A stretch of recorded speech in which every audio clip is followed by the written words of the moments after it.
Okay. I am ready. This is the meeting of the Morrison County Board of Adjustment. Please join me in a pledge of flag. I pledge allegiance to the flag of the United States of America and to the republic for which it stands, one nation, under God, indivisible, with liberty and justice for all.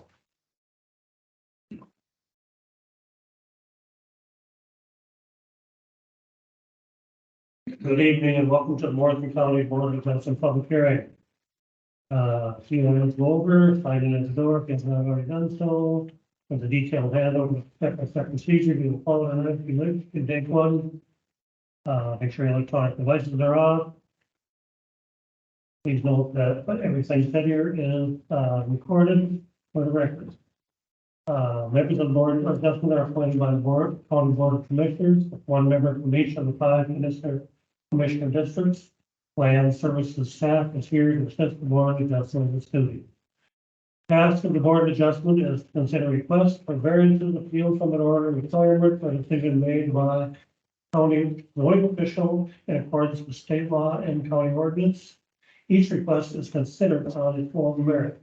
The burden of proving a practical difficulty rests with the applicant.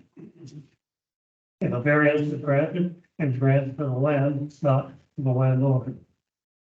There is a protocol for how we proceed for each variance request on the agenda. I have a staff report, there's testimony from the applicant, and the board will discuss and gather more information. Next, I'll ask if any phone from the audience is wishing to speak. I'll ask each party to come to the podium, state their name and address and record, and give their testimony. Be as factual as possible. After all testimony is complete, the public portion of the hearing will be closed.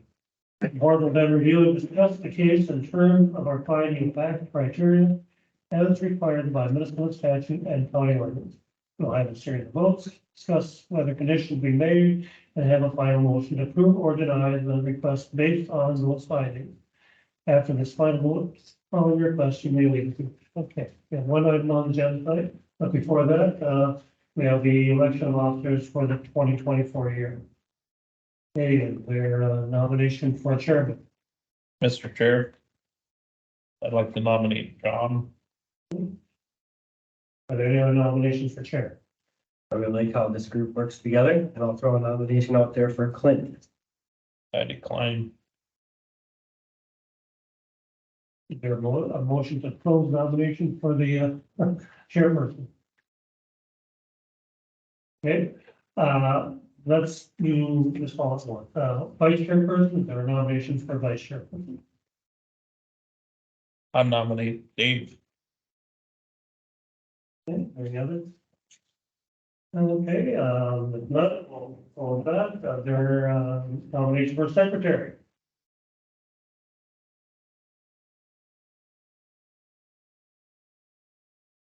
Marv. Hey, Marv accepts. Sure, say that. Okay, that's the slate proposed.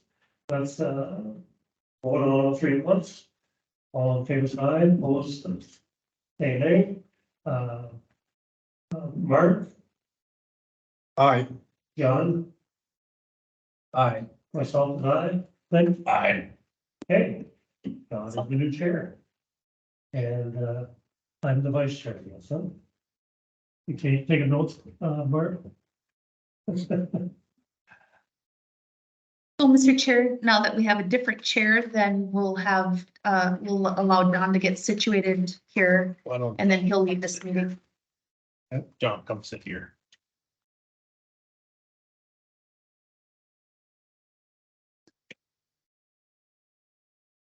I'm gonna swap your nameplates. Nope.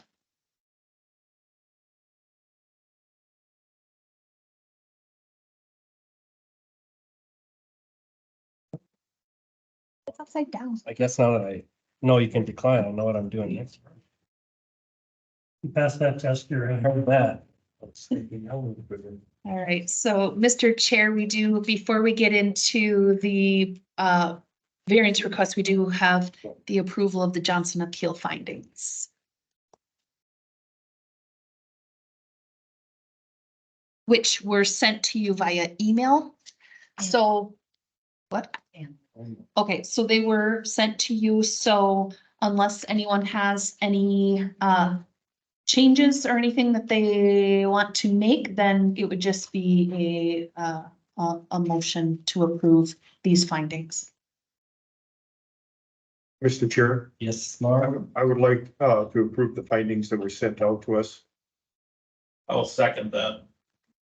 Motion made by Mark, approved, seconded by Clint. All in favor, say aye, Mark. I, Clint? Aye. Dave? Aye. John? Aye. All right, those are approved. I'm gonna have you sign those right there, please. Thank you. You bet.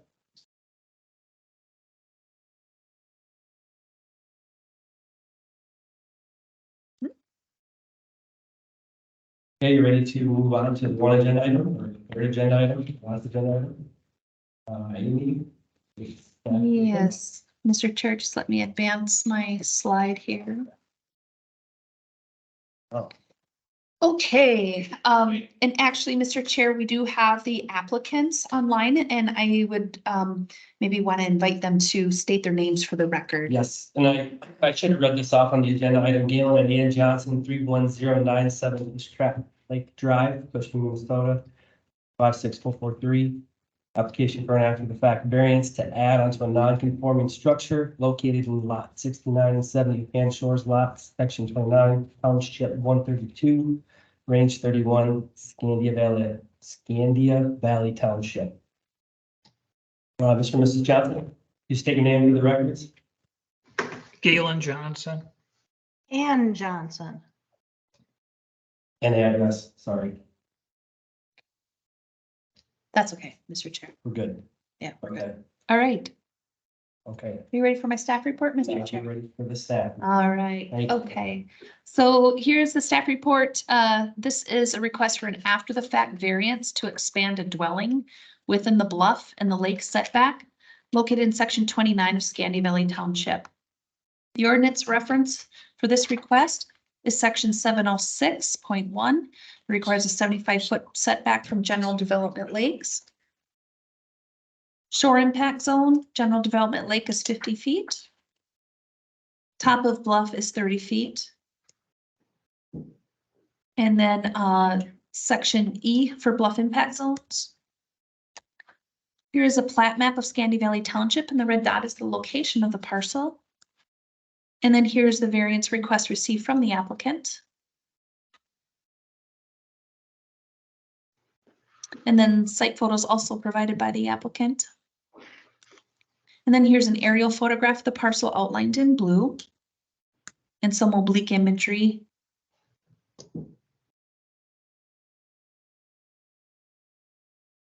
And then here is a shot from the water.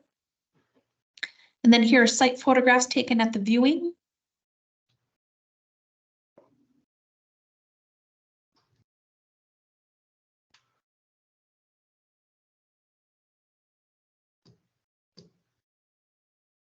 So again, the property is in section 29 of Scandia Valley Township on Fish Trap Lake. The parcel is a non-conforming single lot size, which means it's less than 120 feet wide at the lake and 30,000 square feet in area. The parcel is 50 feet wide and 6,090 square feet. According to the assessor's records, a 624 square foot dwelling with a full basement built in 1947 is on the property. The structure starts at the water's edge. From the LiDAR elevation contours, it has been concluded that the property has bluff conditions and the dwelling is within the bluff.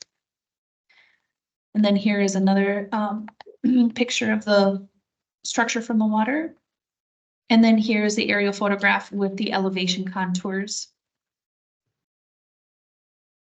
The applicant purchased the property in October of 2023. In April of 2023, the Land Services Department received a complaint that an addition had been constructed onto the dwelling. Staff confirmed that an expansion to the dwelling had occurred. So here is what it looked like in 2016, and here's what that area of the dwelling looks like in 2023. And then here is a picture from the road in 1995 versus 2023. A variance had been requested to enclose an area on the northeast side of the dwelling in 2016. It was denied. It appeared this work was completed despite the denied variance, and 3 violation letters were sent to the then current property owner, Joseph McKiernan. The final notice of violation was sent on July 12th, 2023. Land Services did not receive any response from Mr. McKiernan, so the matter was referred to the county attorney's office for consideration of filing charges. The attorney's office informed the Land Services Department that the property was recently sold. Land Services staff researched the property, found the realtor for the buyer and seller, and reached out to both to inform them of the violation. The applicant, the property's current owner, appealed the Land Services violation determination. The Board of Adjustment upheld the Land Services Department's determination. The applicant requests an after-the-fact variance to keep the dwelling as it was when they purchased it in October of 2023. It is unclear as to the extent of the dwelling expansion, so the applicant would like the Board of Adjustment to consider the request to keep the current dwelling footprint, albeit exact before and after square footage is not provided other than the assessor's sketches.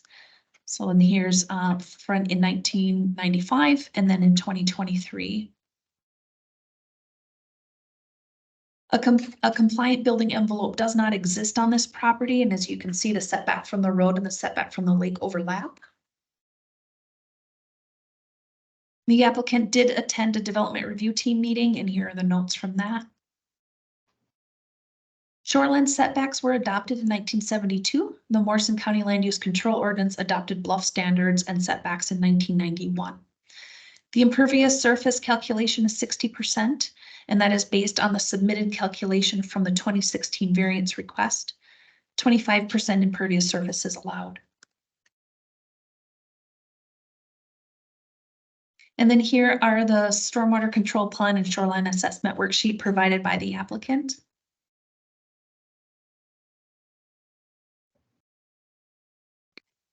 The applicable comprehensive land use plan goals is natural resources and open spaces, goal C2, shoreline development, goal D1. And then the applicable Morrison County comprehensive water plan goals and objectives, surface water goal, objective B, land use and development goal, objectives B and D. 83 notices were sent, no comment was received prior to the hearing. And then here you're finding of fact and decision questions, Mr. Chair. Since this is an after the fact consideration, you will go through these questions first, just like you always would. If these pass, then the Board of Adjustment can choose to apply the after the fact criteria, but that would be something we would look at after you vote on this first set of questions. Thank you, Amy. Mr. and Mrs. Johnson, anything to add to the staff report?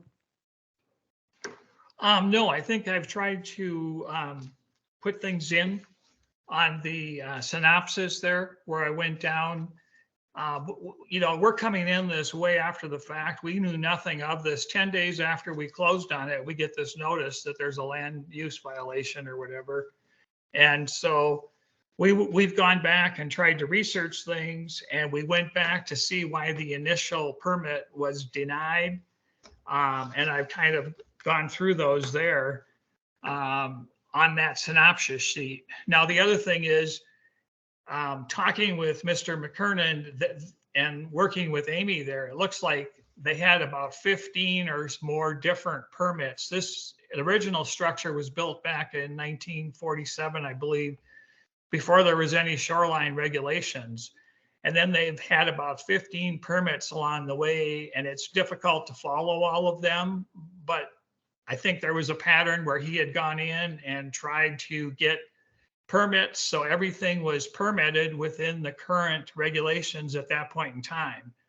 There is some confusion about this area because he believes that Joe McKiernan believed that the roof was permitted. So because he had to go out and actually buy the lot next door and carve a piece out of that in order to get the roof thing done, because otherwise the water would have been running on the neighbor's property over there.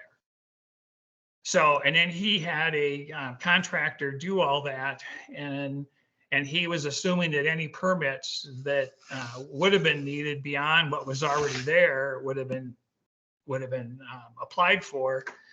That contractor is currently deceased, so we can't go back there. And all this stuff here is like 7 years old now, so we're kind of coming in cold on all this and just trying to look at it from a reasonable standpoint. Thank you. Open this up to the board members here for question and comment.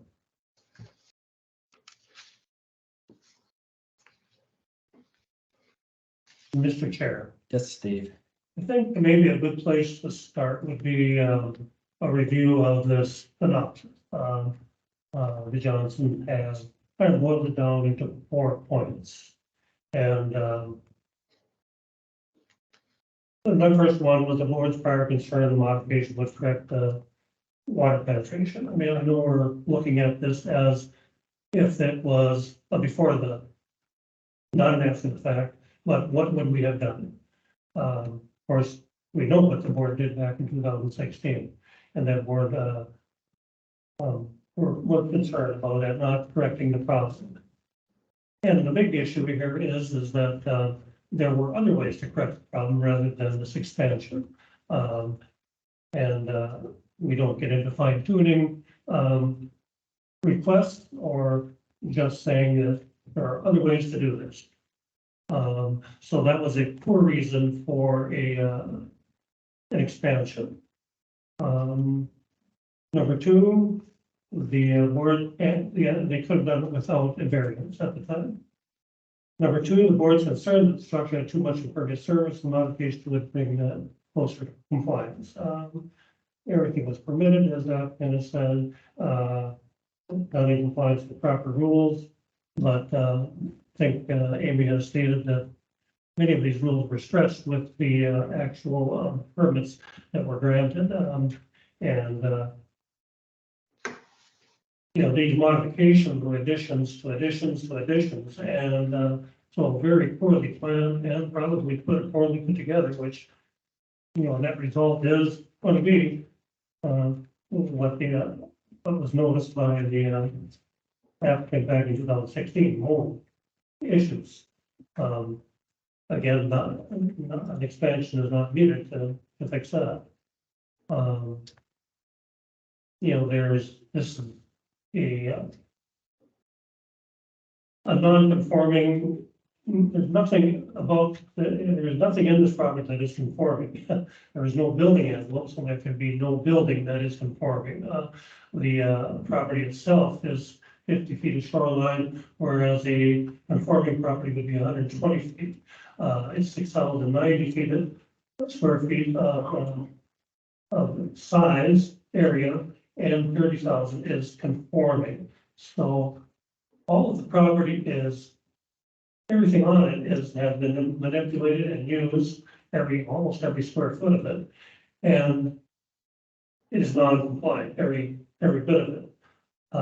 But it's non-conforming, but it is compliant in most respects. That is grandfathered in or permitted back when ordinances were different. The only thing that is not compliant is this 2016 edition that was not granted as a variance back in 2016. Okay, number 3, the board's concerned that the construction clause and other features on the property where creating water penetration would not be corrected by a modification. Well, I've already addressed that. So what?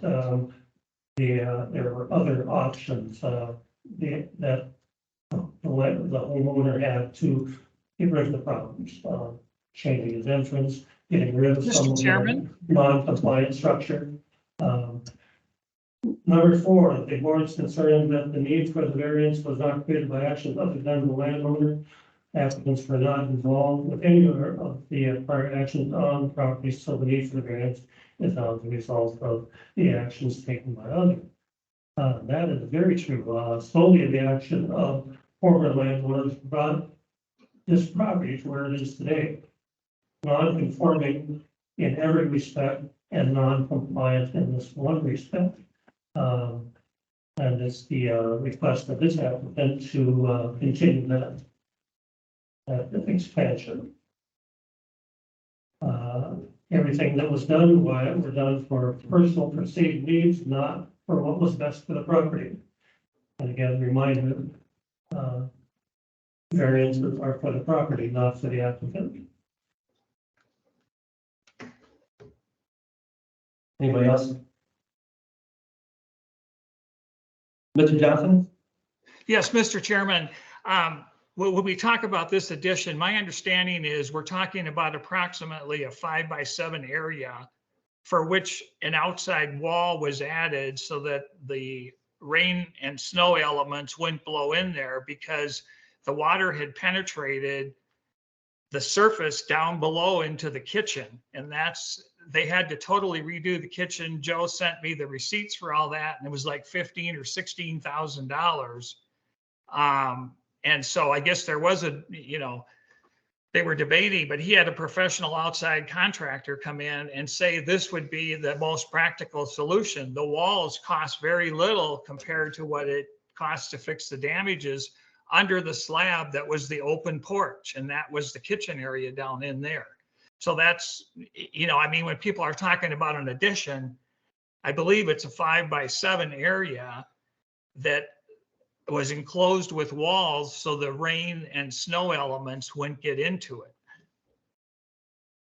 And I fully understand all of your comments about how this thing today, if this existed, this lot today would not be buildable under the current rules and regulations. But I think it's important to consider that we went back with Amy, and I think there's like 15 plus permits that were approved at the time within the regulations there. And so, right now, I think everything is pretty stable. There is no beach area on the property. Nothing has been cleared by the lake. There's been rain gutters put on the property as part of this 2016 work that was done, and the water has been diverted out to the street side. And so I don't believe there's any runoff into the lake really that's an erosion factor that, from what I can tell. We farm on the side too, over in Red Lake Falls. So we run over 1,000 acres. And so we're pretty familiar, there is no grass here or anything where there would be fertilizers put on that would run down into the lake. Everything, I realize there's a lot of impervious surface here, but I believe that everything is being kept in place so there's no erosion of the cliff. And unfortunately, this was all built prior to 1947, and all the other stuff for the steps and the rock was professionally done. I talked to Joe McKernan about that, and everything is professionally done. So, there isn't anything that's broken where there's erosion running down towards the lake. I'd like to make those comments. Thank you, sir. I'll keep it open for the board members to add or ask questions. Mr. Chair. Yes, sir. So I have a few things to add and may be able to respond to it. As Mr. Johnson said here about everything stable, it's great to see the boulders, the pavers, everything put in place like that. Even though it's 60% or over 60% impervious surface, you look at it, it's a determined bluff there. And, here you look at it and you look down and you see all the rocks, you see the stones. And I look back at picture 1995. You look at the building at that time, there were no gutters on it. You could see the jog over. And I believe that was the last permitted area, if I'm correct. I may be wrong at that statement, but you look at that and you see all the shrubs, the trees, everything grew up afterwards, which is great to see. So it won't create any erosion. But then if you look at the recent picture about how that was added on. You can see the gutters that were in place like that. Did the gutters take care of the problem? Did enclosing it take care of the black mold problem? I don't know what was the answer to it, but here you have a home that's 26.5 feet away from the shoreline. It's the shore impact zone. And built in a bluff. I don't know of a time we allowed anything like this. But I mean, we look at everyone as an individual basis. But them are things that I'm thinking about now and want the rest of the board to think about also before they put their 2 cents in here. But no building envelope exists, small lot, but the way things were done with the rock and everything else and being placed there, everything is tight, but definitely looking at, not creating any more issues and erosion runoff to the lake, which is good to see that. Thank you. Thank you, Mark. From my perspective, I have to ask, is there anything when there is an open violation or request that the county can put in with any of the title companies, or do they do anything before sales like this? So buyers. Mr. Chair, if the realtor had inquired like prior to closing or something, then there would have been, but we don't record violations in the recorder's office where it would be detected on a title search. So if the realtor or the buyer had checked prior to closing with our office, we could have disclosed that, but no, there really wouldn't be any other way of knowing that. We generally, when we have an open violation on a property, we're working directly with the property owner, which we tried to do here, but didn't get a response. I have no idea how you'd have a non-existing building there below. Whether you have a door there or you have an entire house there that you can't, or add a 5x7 addition to it where the whole thing's in violation, and then all of a sudden you buy it, and then somebody comes back and says, oh, by the way, you're in violation. Well, how many of you have looked up your land violations before you've purchased homes? Right? I did. More happy to get an attorney afterwards to get it cleared. That's right. So, I guess that I'm looking at this, if it's the whole thing, I don't know what, the 5x7 portion is, but, I'll leave it there. One final time, any other additions or comments or questions? Okay. I'll now open the meeting to the audience for public comment, either for or against. Please come to the podium, state your name for the record. Now open this for public comment. Open for public comment. Open for public comment. That was 3 times. Yep. Or 4. We are now closed for public comment. We'll close the public hearing. No further public comment will be taken. So staff or board, any further questions or comments?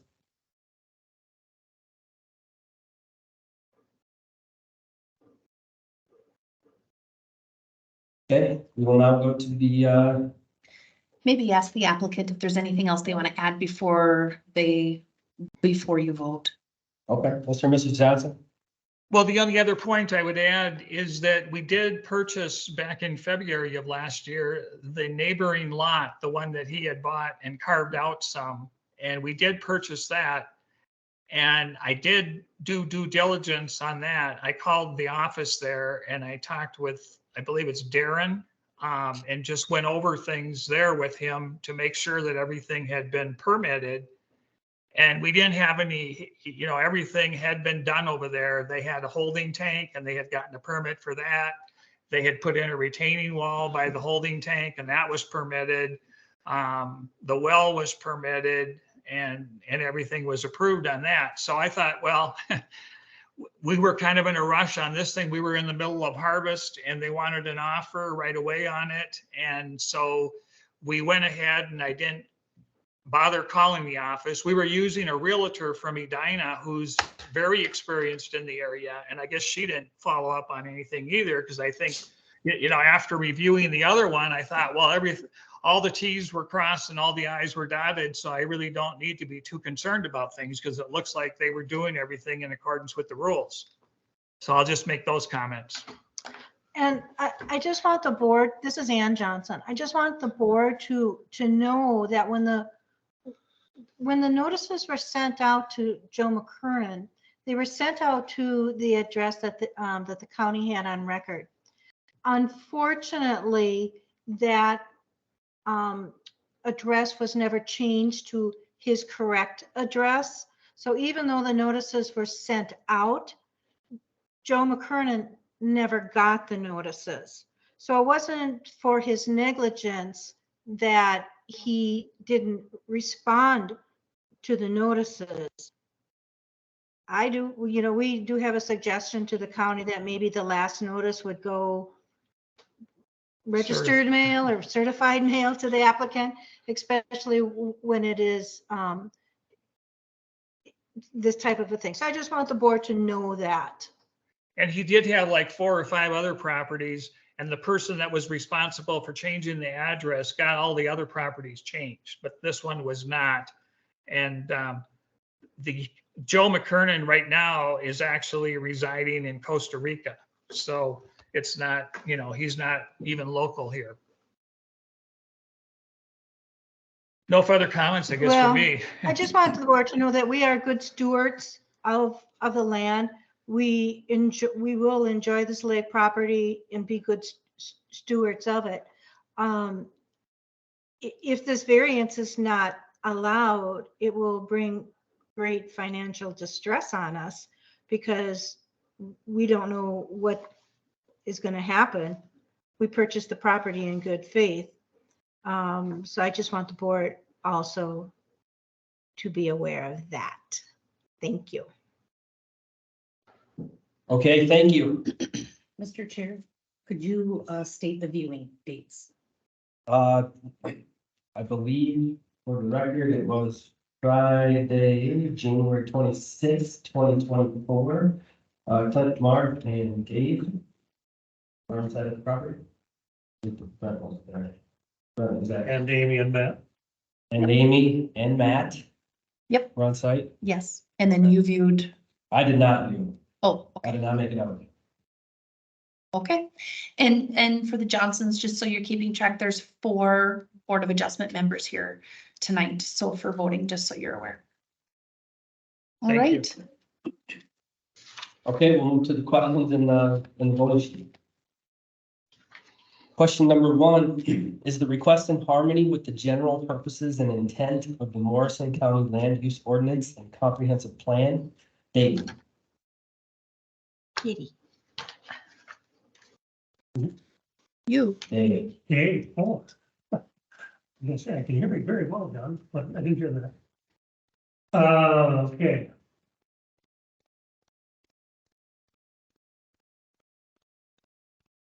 General purpose and intent of the Morrison County Land Use Ordinance and Comprehensive Plan is to protect property against, protect the land and the use of the land against overuse, against negative environmental impacts, preserving natural resources for the benefit of all.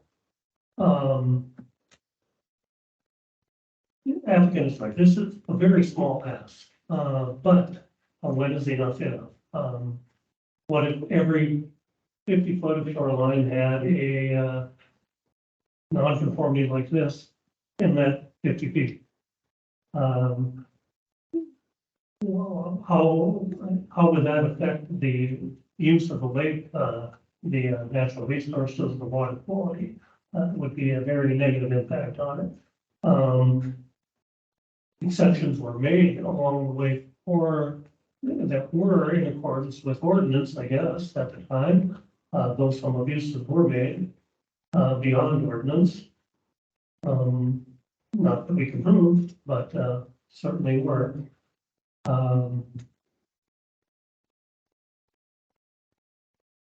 So the property is at the state it is today. When do we say enough is enough? This is our chance to say that you just can't go on forever expanding a non-conformity when there's not even a building envelope present on the property. There's nothing that allows us to be, to back away from interpretation of the ordinance. Variances are, relief from the strictest enforcement ordinance. Strictest means, well, it's a 75-foot setback from the lake, you're asking 74.5, no way we're gonna accommodate you on that, even though you've got a large property with a big, otherwise large building envelope. There's room for give when there is room. Now, the intent of variance is to accommodate every wish and whim of the landowner, even though this is a pretty good example of that having been done over the years. There were other ways for the former landowner to address this problem. He chose the wrong way. And that's why we're here today again, with the same ask as in 2016. Thank you. Dr. Mark.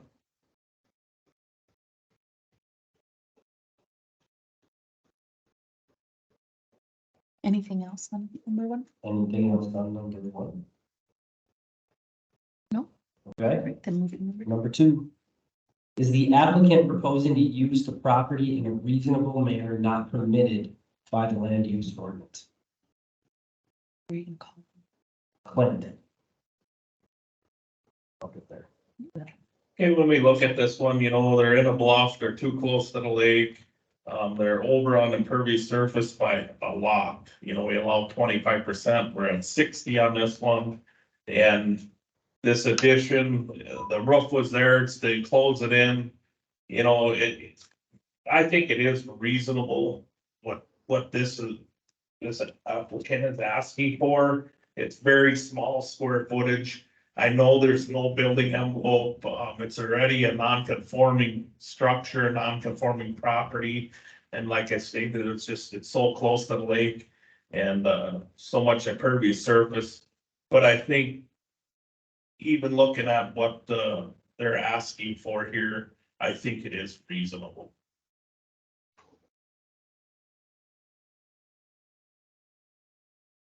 Anybody else? Sure. Hey, Yeah, it's reasonable in that it's very small. It would fit on 99% of any properties that were to apply for this and would be reasonable. This property, where is the edge of reasonable? As I, there is no building envelope, there is no place on the property that, as the applicant said himself, it is an unbuildable property today. We have, and before granted variances to properties when it fell within a building envelope or was close to a building envelope or was a reasonable sized property that would allow for the extra use, the extra traffic that an expansion brings. It's not reasonable to request an expansion when if the property is so overdone as it is, overdeveloped is probably the best word for it, not an area square foot on the property that hasn't been altered, developed in some way to allow for the whole thing to stay in place with all of the atrocities added to the original structure. Not a reasonable ask. thank you, Dave. I'll go on this one. When you're looking at a property like this, and are you proposing to use the property in a reasonable manner? Meaning, are you gonna show up to the house? Are you gonna utilize the lake? Are you gonna Are you gonna go for boat rides? I'm guessing the property is gonna be used in a reasonable manner. That currently isn't permitted. So that's, not much more to say that. Anybody else? Okay, on to number 3, will the issuance of the variance maintain the essential character of the locality? That one's coming to me. If you look up and down that entire shoreline in that section of the lake, there are homes all over that look similar to the house that probably require different variances, and I'm guessing at the time of sale probably had not conformed as well. This one just happened to be open when the sale went through, and went from one owner to the next. So the way this home is built and constructed, it looks exactly like the rest of the homes on the lake. Anybody else? Mr. Chair. Yes, David. Essential character, I agree, the up and down the shoreline there, the essential character is non-conforming structures, non-conforming lots. But at the same time, this particular property has that, there won't be by a long shot. I can't say that for certain, but I doubt that I'm wrong. Again, 100% of the property's been manipulated to what it is today.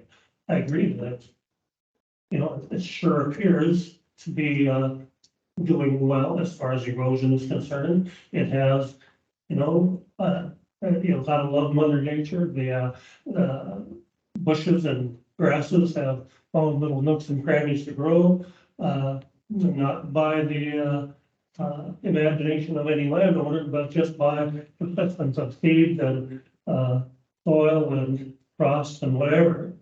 If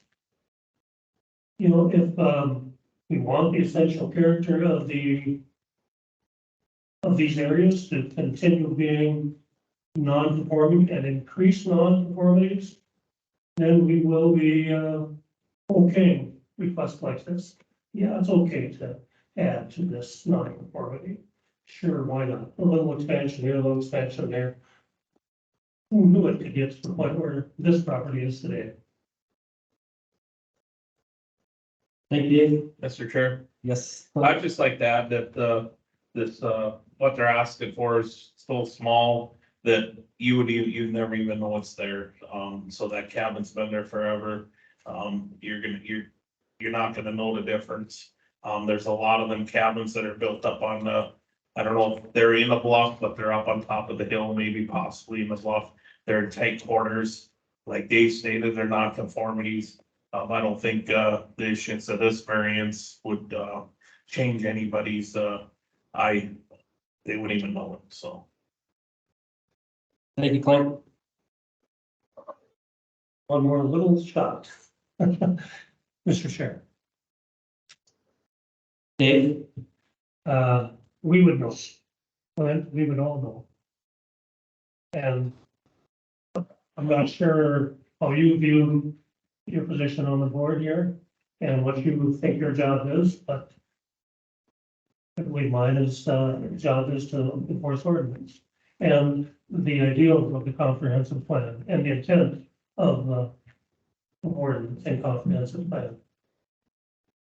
I know I'm picking at hairs here, but this is a pretty outstanding and unique case.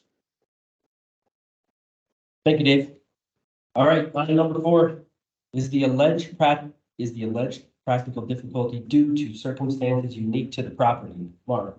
Yeah, it is very unique, and I mean, as things point out, you've got 60% impervious surface, you've got your 26.5 feet away from shore, but what you're dealing with also, they were dealing with mold, water issues, and that was part of, sections of this being built. And then you're built in the bluff, and the original one was built in 1947 before they had any of these ordinances and setbacks. So there's a lot of pieces here that make it unique. Thank you, Mark. Anybody else? Mr. Chair. Clint? some of what I agree a little bit with some of what Marv said. But when I'm really looking at, I can't find a practical difficulty here. You know, talk about it protecting the the mold in the house, that's subjective. There's a lot of other things that could be done with that. So when we look at all these other things, I really can't find a practical difficulty when we have too close to the shore in a bluff, way over. I mean, we're not even talking close on our pervious surface calculations. I know this ask probably wouldn't add much more than that, but when I'm looking at practical difficulty, I can't find one myself. Thanks, Lynn.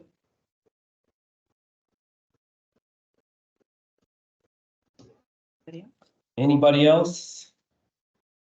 Okay, on to number 5, is the need for the variance created by actions other than the landowner or prior landowners? Dave. On page 2 of my packet here, I'm looking for. I'll find it.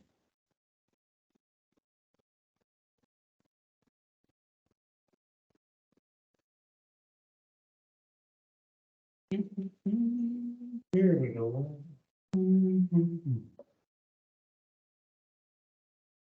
Oh, the conclusion, figure 3, page 3 of 3, the conclusions of the 2016 Board of Adjustment on the variance request then.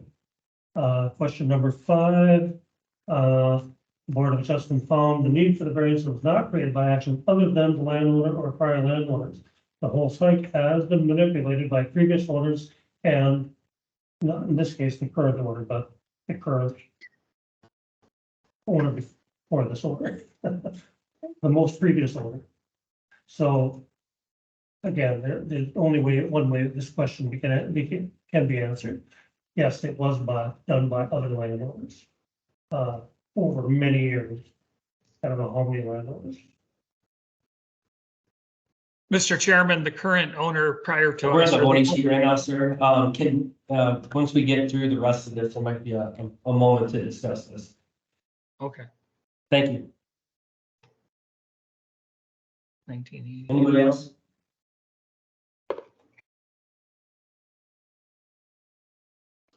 Okay. On to number 6. Does the alleged practical difficulty involve more than just economic considerations? Clint. Okay, so I say that I couldn't find a practical difficulty, but if I use Mars practical difficulty on this, I would say that there is more involved than just economics in this. These applicants have been put in a really hard spot, so are we. But I think there's a lot of different things that are involved here other than just economics. So that's all I'd have to say on that. Maybe Marv could add to that. Mr. Chair, I can add to that in here. Part of the response I'm going to make, Mrs. Johnson made the comment, this is going to be a huge financial piece. Well, I'm sorry, that really harms, it's hard to answer that one differently when you made that comment. But then I look at this here as everything that I see. I look back at Dave's question before, is this need for this variance by actions of the previous landowner. Everything I see is related back to the previous landowner that created this whole issue. So is it economics solely? No, but majority of it is. I'm sorry to say that. Thank you, Martin. Anybody else? Mr. Chair. Dave. Yeah, I want to make sure that we have a very good no answer here. This is all about personal needs, personal decisions, and at this point, money. There's more than one way to address the issue, which was mold. It's all about the mold. the whole structure could have been brought more into compliance by addressing it in a different manner. You know, cutting off 10 feet of the house, having a different entry, removing that water area, but that's not our job to come up with answers. It's to, decide, on these criteria questions, and yes, it's down to the nitty gritty now. This applicant is in a tough spot. He may think I have no compassion for him and the position he's in. The system failed him, and that's too bad. Now you'll have to deal with it or accept it as it is. The ask today is all about money. It's all about saving him dollars or whoever owns the property next. Because it's gonna be expensive to get it back to what it was before the fact. Well, thank you, Dave. There's probably a few considerations here just negligence in general. And I don't mean on the applicant's part. When somebody purchases the home, it goes through the county, they know what their taxes are gonna be, so somebody's alerted in some way, shape, or form. The fact that it wasn't disclosed on any of the sales sheets or, real estate doesn't require it, that's significant. That's a significant purchase on the water. So that's economic, yes, but the reason the economic considerations exist is negligence on pretty much the entire pipeline from start to finish in the buying cycle. So, I understand what you're saying. Yeah, it does come down to money. Every one of these requests come down to personal preference and money. And typically people aren't saying it when they're showing up here. So that's where I sit on that one. Okay, anybody else?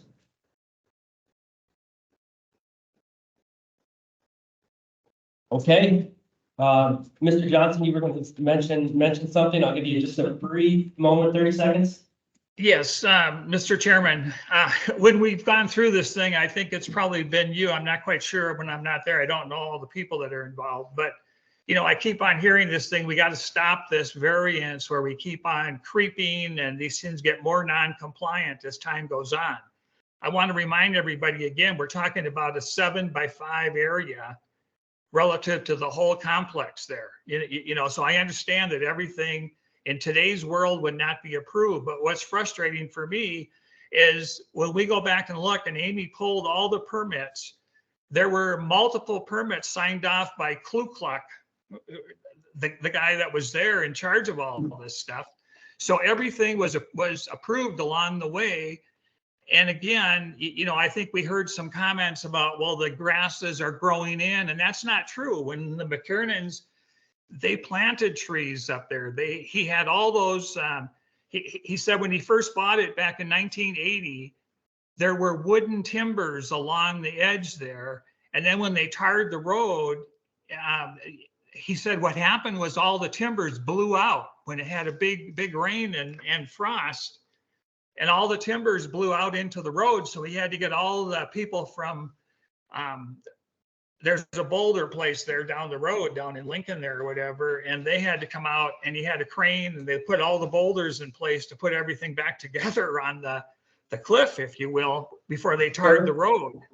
So, Any closing comments? I'm sorry? Sir, any closing comments? I just wanted to give you a 30-second quick brief. All right. Yep. Okay. Okay. Thank you, sir. We're going to move to the vote here. Question 1, is the request in harmony with the general purposes and intents of the Morrison County Land Use Ordinance and Comprehensive Plan? Dave? No. Clint? No. John is no. Marv? No. Question 2, is the applicant proposing to use the property in a reasonable manner not permitted by land use ordinance? Clint? Yes. John is yes. Marv? Yes. Dave? No. Question 3, will the issuance of the variance maintain the essential character of the locality? John is yes. Marv, Yes. Dave, No. Clint? Yes. Question 4, is the alleged practical difficulty due to circumstances unique to the property? Marv, Yes. Dave, No. Clint? No. John is no. Question 5, is the need for the variance created by actions other than the landowner or prior landowners? Dave, No. Clint? No. John is yes. Marv, No.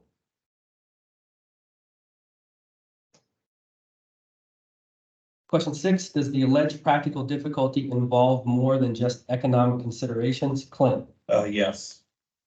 John is yes. Marv, No. Dave? No. Second, please. Or in the negative. You'll ask for a motion to do. So we have 4 questions. 4 of the 6 questions have been answered. Negative. Do I have a motion to deny? Mr. Chair, I move that we deny this variance request. I'll second that, Mr. Chair. Motion has been made by Dave, seconded by Clint to deny. Mr. and Mrs. Johnson, your application. Take the vote. Oh, I'm sorry. All in favor, say aye. All in favor, say aye. Marv, Aye. Clint, Aye. Dave, Aye. John, aye.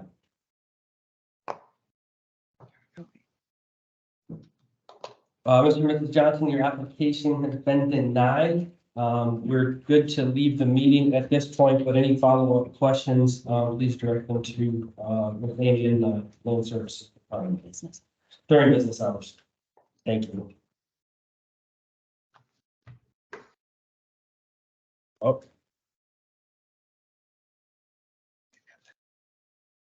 Both the minutes. thank you. On to the next agenda item, which is the minutes.